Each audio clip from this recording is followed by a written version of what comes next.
এই লোকটি বাসা ছেড়ে চলে যাওয়ার সময় তার স্ত্রী তাকে আটকানোর চেষ্টা করে। তখন লোকটি বলে, আমি তোমার সাথে আর সংসার করতে চাই না, আমার সাথে আর যোগাযোগ করার চেষ্টাও করবে না।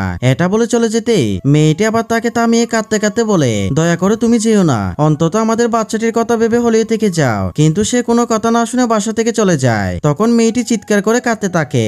আর এদিকে সে তার গার্লফ্রেন্ডের কাছে এসে চাবিটি দিলে সে অনেক খুশি হয়। এরপর তারা বিয়ে করতে চলে যায়। কিছুদিন পর লোকটি রুমের মধ্যে এসে তার এটিএম কার্ডটি দেখিয়ে বলে, তুমি আমাকে না জানিয়ে ব্যাংকের সব টাকা তুলে ফেলেছো কেন? আর এত টাকা দিয়ে তুমি কি করেছো? তখন মেয়েটি বলে, আমি সব টাকা আমার বয়ফ্রেন্ডকে দিয়ে দিয়েছি। যেটা শুনে লোকটি রেগে গেলে মেয়েটি তাকে কষে একটি চড় মেরে দেয়। এরপর তাকে বাসা থেকে বের হয়ে যেতে বলে। কিছুদিন পর সে ময়লার গাড়ি চালানোর সময় তার স্ত্রীকে দেখতে পেয়ে তাকে ডাক দেয়। এরপর বন্ধুরা কি হয় সেটি দেখার আগে তুমি যদি তোমার মাকে ভালোবেসে থাকো, ভিডিওটা একটা লাইক দিয়ে চ্যানেলটি সাবস্ক্রাইব করো।